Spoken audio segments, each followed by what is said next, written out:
த Lord Jesus Christ. எனக்கு அன்பார்ந்த தேவஜனமே, தேவனின் சத்தங்கிற நிகழ்ச்சிக்கு நான் உங்களை வரவேற்கிறேன். ஆண்டவருக்கு நான் மிகவும் மனதார நன்றி சொல்கிறேன்.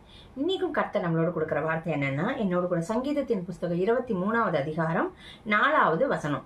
நான் மரண இருளின் பள்ளத்தாக்கிலே நடந்தாலும் பொல்லாப்புக்கு பயப்படேன், தேவரீர் என்னோடு கூட இருக்கிறீர், உமது கோலும் உமது தடியும் என்னை தேற்றும். ஆமீன். ஏன் கோலும் தடியும்? அவர் ஒரு மேய்ப்பர், நம்ம அவரோட ஆட்டுக்குட்டி. அந்த மேய்ப்பரோட கோலுங்கிறது அந்த ஆடை மேய்க்கடிச்சேவும், தடி தட்டி தட்டி மேய்க்கும். அந்த கோல் என்ன பண்ணும்? அந்த ஆடு தப்பி தவறி வேற எங்கேயாவது மீறி போகடிச்சு அந்த கோலை பிடிச்சி அப்படியே ஆண்டவர் எழுப்பாரு.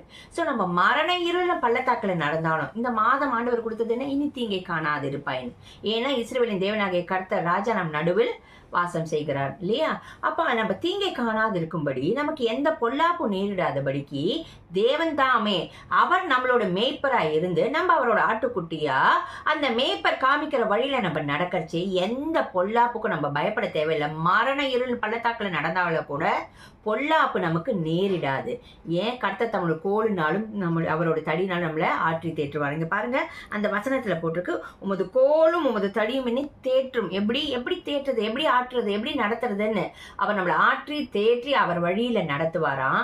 அப்படிப்பட்ட ஒரு நல்ல மெய்ப்பன் தான் நமக்கு இருக்கிறார். அதனால நமக்கு எந்த பொல்லாப்பும் நம்மளை நேரிடாது ஆண்டவர் பாதுகாப்பார். நமக்கு பயம் தேவையில்லை. மரண இருள பள்ளத்தாக்கில் நடக்கிற மாதிரி ஒரு அனுபவம் இருக்கா? பயப்படாதீங்க.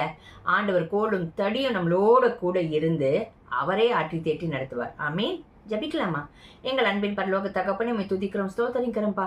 இந்த மாதத்துல நீ சொல்லியது போல இனி தீங்கை காணாதிருப்பா என்று இஸ்ரவேலின் தேவனாகிய கர்த்தர் ராஜா எங்கள் நடுவில் நீர் வாசம் செய்வதற்காக நன்றி ராஜா. ஆண்டவரே, மரண இருளில் பள்ளத்தாக்கில் நடக்கிற ஒரு அனுபவம் ஆண்டவரே முடிஞ்சு போச்சு, காரியம் அவ்வளவுதான், ஏதோ உயிரே போயிடுமோ, இல்லை இந்த இடத்துல வெக்கப்பட்டு போயிடுமோ, ஒரு வனாந்திரமோ, இதுக்கு முடிவே இல்லையோ ஆண்டவரே, மற்றவர்கள் எல்லாம் உன் தேவன் எங்கே என்று கேட்கிற காரியமாக ஆய்விடுமோ என்று சூழ்நிலையில் இப்பொழுது யாரெல்லாம் போய்கொண்டிருக்கிறார்களோ, ஒரு மரண இருள், ஒரு இருள் நிறைந்த வாழ்க்கை ஆண்டவரே, அங்க வெளிச்சமே ஒரு நம்பிக்கை கூட இல்லைங்கிற ஒரு சூழ்நிலை இருந்தாலும் தேவரே நீர் கூட இருந்து உம்முடைய கோலும் உம்முடைய தடியும் ஆற்றி தேற்றி அவர்களுக்கு ஆண்டவரே ஒரு நம்பிக்கையை கொடுத்து வெளிச்சத்துல கொண்டு வந்து சத்துருக்களுக்கு முன்பாக நீர் ஒரு பந்தியை ஆயுதப்படுத்தி எண்ணினால் அபிஷேகம் செய்து பாத்திரம் நிரம்பி வழிய வைக்க போகிறதுக்காக நன்றி ராஜா. உமது நாமம் ஆண்டவரே அங்க மகிமைப்பட போறதுக்கு நன்றி ராஜா. ஜீவனுள்ள நன்மையும் கிருபையும் பின்தொடர போறதுக்காக நன்றி. இயேசுவின் நாமத்தினால ஜெபிக்கிறோம் பிதாவே. ஆமீன். ஆமீன். God bless you.